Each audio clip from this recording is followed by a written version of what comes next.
Bismillahirrahmanirrahim. Assalamualaikum warahmatullahi wabarakatuh. Alhamdulillahi rabbil alamin. Wassalatu wassalamu ala asyrafil anbiya'i wal mursalin wa ala alihi wa ashabihi ajma'in wa man tabi'ahum bi ihsanin ila yaumiddin.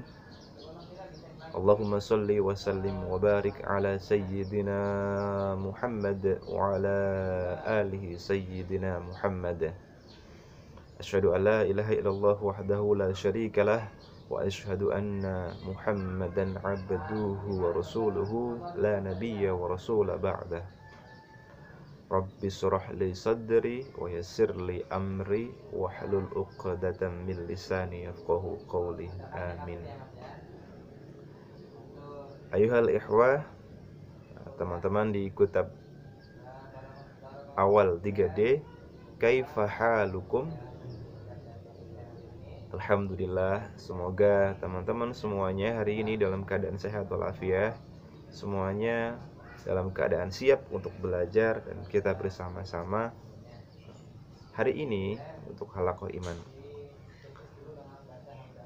Alhamdulillah, puji syukur kepada Allah, mari kita haturkan, kita panjatkan, dan senantiasa kita tujukan, kita berikan kepada Allah Subhanahu wa Ta'ala sebagai bentuk syukur kita atas segala nikmat dan karunia yang telah Allah berikan kepada kita, dari kita kecil, dari kita dalam buayan hingga kita sampai saat ini. Masya Allah, begitu banyak nikmat yang Allah berikan. Maka kita sudah selayaknya dan sepatutnya bersyukur kepada Allah.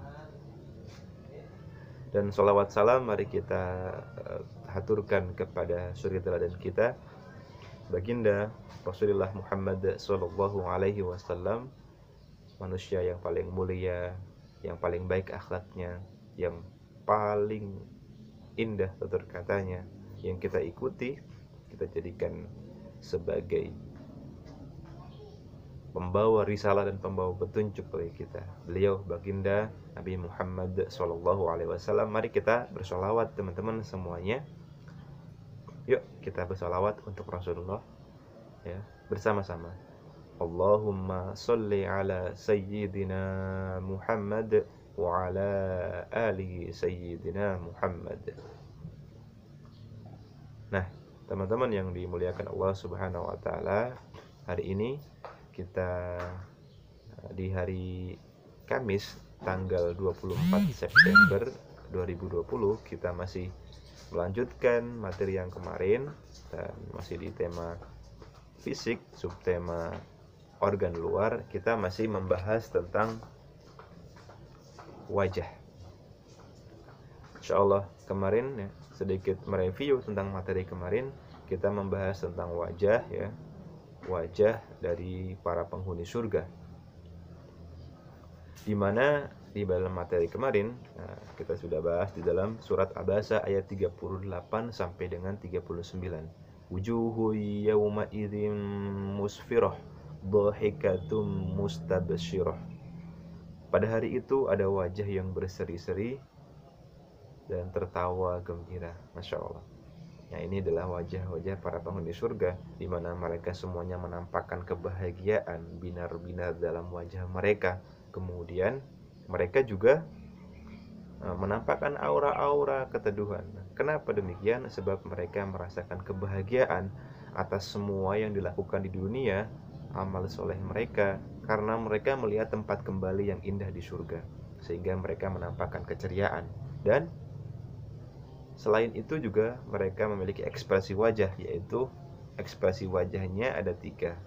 Yang pertama musfiroh atau yang bercahaya, kemudian dhahikatun yang tertawa, dan mustabsyirah yang gembira. Masya Allah.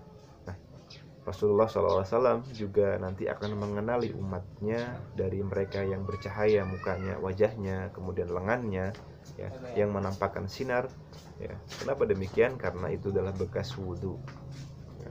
Karena umat Rasulullah itu setiap hari 5 kali dalam sehari melaksanakan sholat. Nah, maka sebelum sholat syarat sahnya sholat adalah suci dari hadas kecil maupun hadas besar. Nah, maka semuanya berwudu. Nah, belum lagi nanti kita sholat malam, sholat duha, ya, sholat witir. Nah, kita juga membaca Al-Quran ketika kita membuka mushaf, maka berwudu menjadi salah satu adab. Nah, dan lain halnya, banyak hal yang kita lakukan. Nah, ini menjadi sebuah asbab nanti Rasulullah mengenali kita ketika di akhirat. Dengan wudu yang kita lakukan, maka wajah kita akan bercahaya, memancarkan aura keteduhan, aura iman. Masya Allah. Nah, teman-teman yang Allah muliakan, maka jangan sampai kita meninggalkan wudu. Bila perlu kita jaga wudu kita. Ketika sudah batal, maka wudu lagi. Dan sempurnakan anggota wudu kita, ya, sebagaimana dalam syaratnya, bahkan dilebihkan. Ketika tangan hingga pergelangan siku, kemudian kaki, telinga, ya, semuanya. Dan lakukanlah sunnah-sunnahnya. Masya Allah. Bahkan salah satu sahabat, ya, Bilal bin Rabah, ya, beliau Rasulullah SAW ketika dengan para sahabatnya bermajelis, beliau waktu itu sahabat Bilal bin Rabah masih hidup. Rasulullah mendengar suara telompah dari sandalnya Bilal bin Rabah di surga. Masya Allah. Kemudian Rasulullah menyampaikan kalau beliau sedang mendengar suara terompah sandalnya Bilal bin Rabah di surga. Kemudian disampaikan kepada Bilal.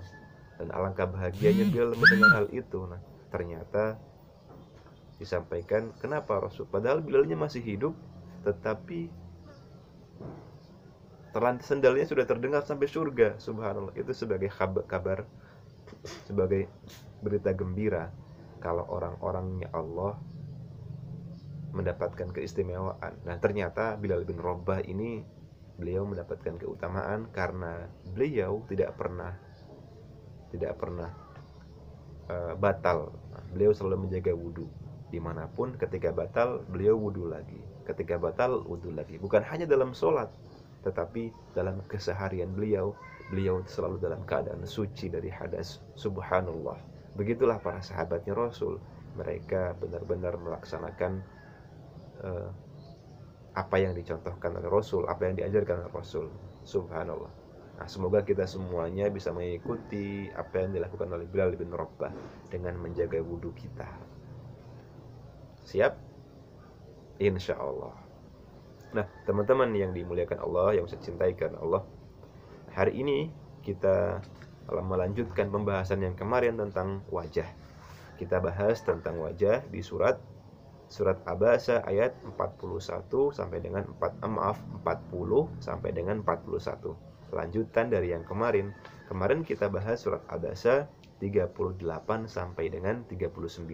Sekarang kita lanjutkan dari ayat 40 sampai dengan 41. Yuk, sama-sama kita baca dari mulai tema, subtema, ayat dan terjemahnya. Bersama-sama kita baca.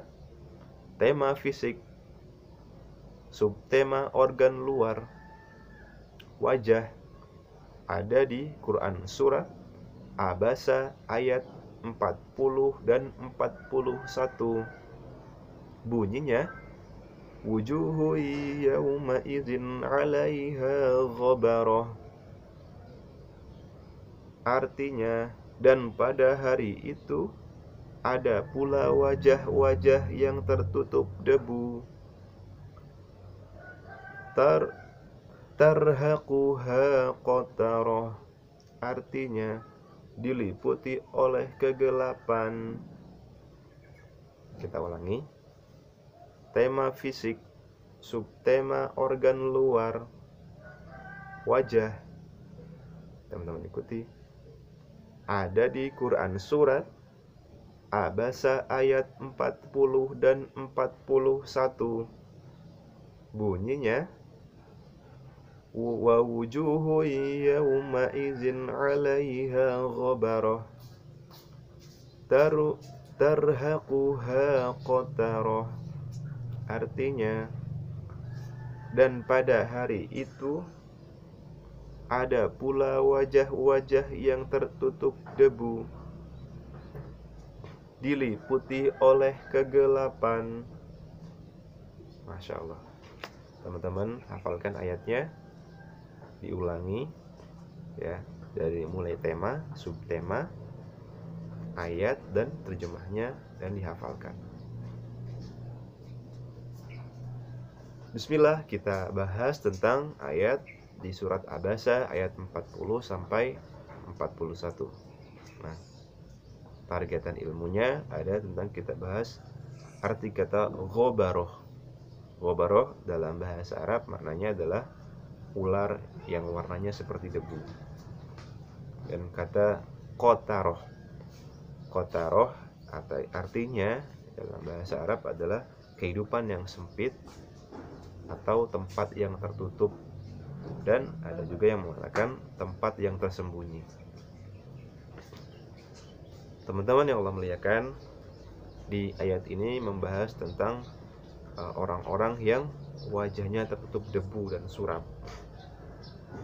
Dalam hadis dikatakan maknanya bahwa tertutup debu ini mereka nanti di sana ketika dikumpulkan di padang mahsyar, orang-orang yang kemudian telah meninggal dunia, telah dimatikan oleh Allah ketika hari kiamat, kemudian dibangkitkan kembali setelah bumi dihancurkan, diluluh lantahkan, kiamat sudah terjadi.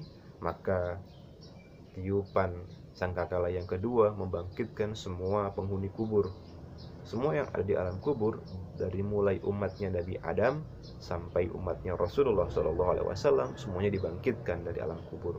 Ketika dibangkitkan, mereka semuanya bertelanjang kaki, bertelanjang dada, bahkan bertelanjang badan, tidak membawa apapun. Semua yang dikumpulkan di dunia semuanya ditinggalkan. Bahkan anak, keluarga, ya, ayah bunda, abi umi, bapak ibu, adik kakak, semuanya ditinggal. Semuanya mengurusi dirinya masing-masing. Nah, tidak ada yang dibawa sehelai pun dari pakaiannya kecuali amal ibadah. Kemudian dikumpulkan di padang mahsyar. Ketika dikumpulkan, ya, ada wajah-wajah yang terlihat bercahaya, bersinar. Raut wajahnya menampakkan kebahagiaan, yaitu merekalah orang-orang yang menjadi penghuni surga, calon-calon penghuni surga. Mereka bahagia karena mengetahui tempat kembalinya indah. Mereka mendapatkan buku catatan amal dari tangan kanan, sehingga itu menjadi isyarat ataupun pertanda baik mereka adalah calon-calon penghuni surga. Sebagaimana dalam surat Abasa yang di sebelumnya ayat 38 dan 39, wa wujuhu yauma idzim musfirah dhahikatum mustabsyirah.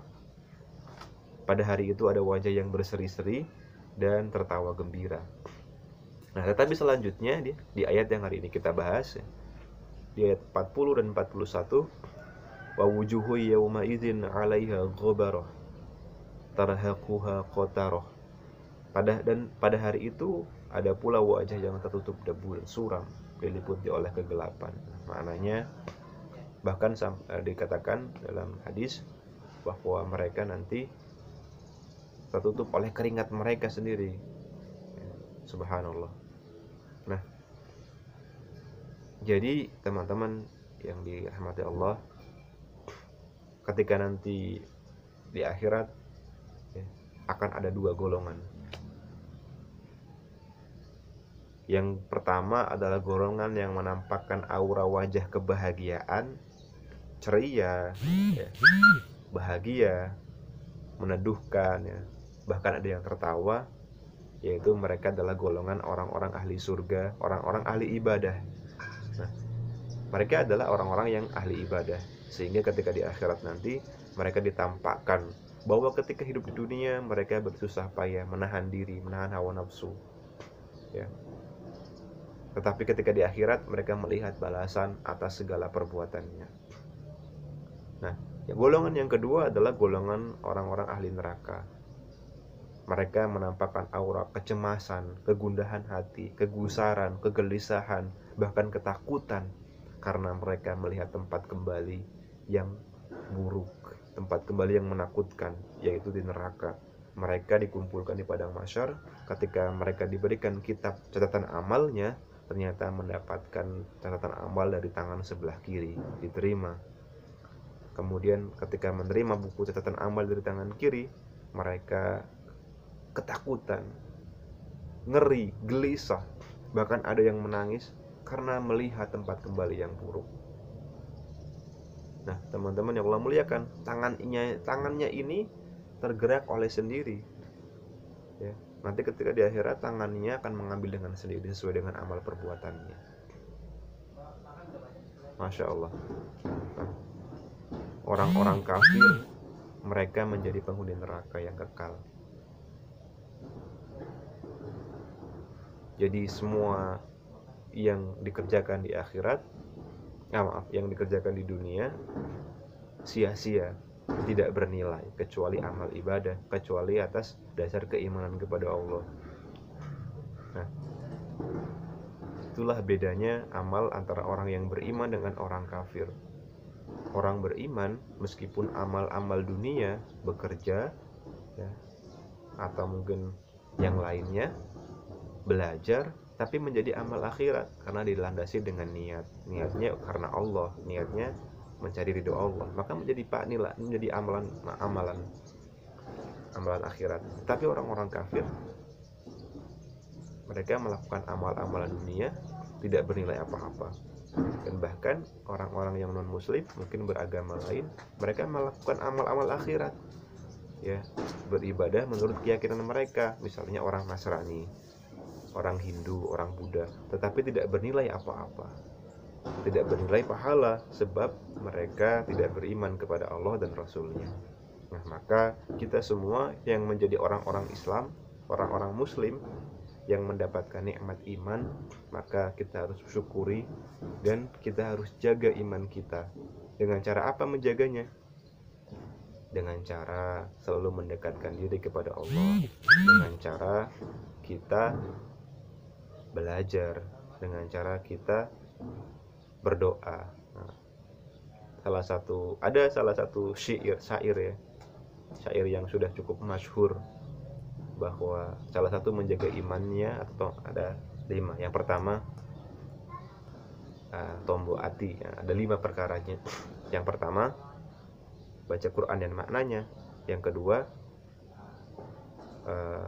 sholat malam, dirikanlah. Yang ketiga berkumpul dengan orang-orang soleh. Nah, ini yang keempat zikir diperbanyak. Dan yang kelima tombo ati iku 5 perkara nih. Yang pertama baca Quran dan maknanya, yang kedua sholat malam dirikanlah, yang ketiga perbanyaklah berpuasa. Nah, yang berarti yang kelima adalah perbanyaklah berpuasa. Itu obat hati. Nah, teman-teman yang dimuliakan Allah Subhanahu wa taala, maka ada doa yang teman-teman sudah hafal, ya muqallibal qulub tsabbit qalbi ala dinik. Kita memohon kepada Allah agar ditetapkan hatinya di dalam iman dan Islam.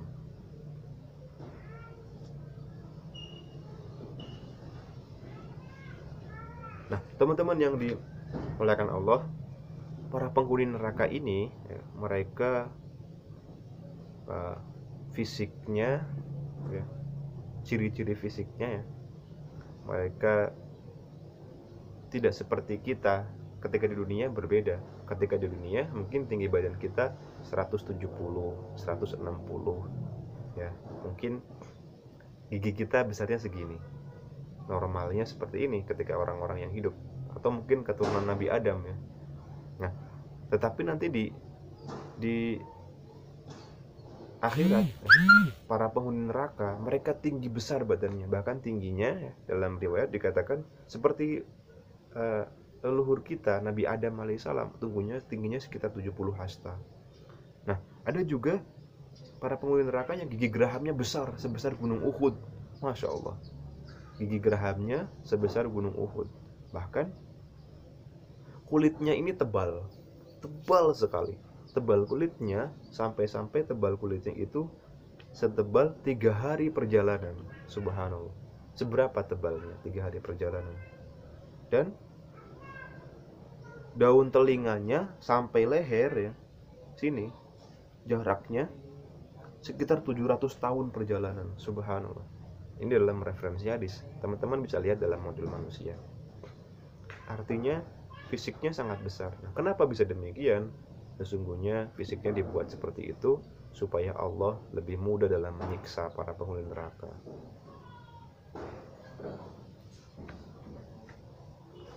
Astagfirullahaladzim. Semoga kita semua bisa diselamatkan oleh Allah dan Allah jaga iman dan Islam kita. Nah, teman-teman yang Allah muliakan, itu tadi materi kita tentang surat Abasa ayat 40 dan 41 tentang wajah penghuni neraka. Nah, teman-teman, Allah telah menganugerahkan kita fisik yang sempurna. Allah berikan kita wajah yang lengkap. Ada 2 mata, 1 mulut, 1 hidung dengan 2 lubang, 2 telinga, dan Allah berikan kita kesempurnaan fisik. Maka kita syukuri itu, dan jangan lupa kita berdoa kepada Allah. Nah, doa ketika bercermin. Masih ingat doa bercermin? Nah, subhanallah, masih ingat semuanya insya Allah ya. Kita baca ketika bercermin, Allahumma kama hasanta khulqi fahassin khuluqi. Ya Allah, sebagaimana Engkau telah memperindah rupaku, wajahku, maka perindahlah pula akhlakku. Nah, semoga Allah Subhanahu wa Ta'ala menjaga hati kita. Allah berikan petunjuk dan cahaya iman di dalam hati kita yang tak akan pernah redup. Semoga sampai meninggal nanti, sampai akhir hayat kita, kita masih bisa merasakan cahaya iman dalam qalbu kita. Allah masih jaga Islam dan iman kita. Amin Allahumma amin. Barakallahu fikum. Demikian, semoga Allah berikan kefahaman. Akhirul kalam, kita tutup bersama-sama dengan membaca doa kafaratul majlis. Subhanakallahumma wa bihamdika asyhadu an la ilaha illa anta astaghfiruka wa atubu ilaik. Assalamualaikum warahmatullahi wabarakatuh.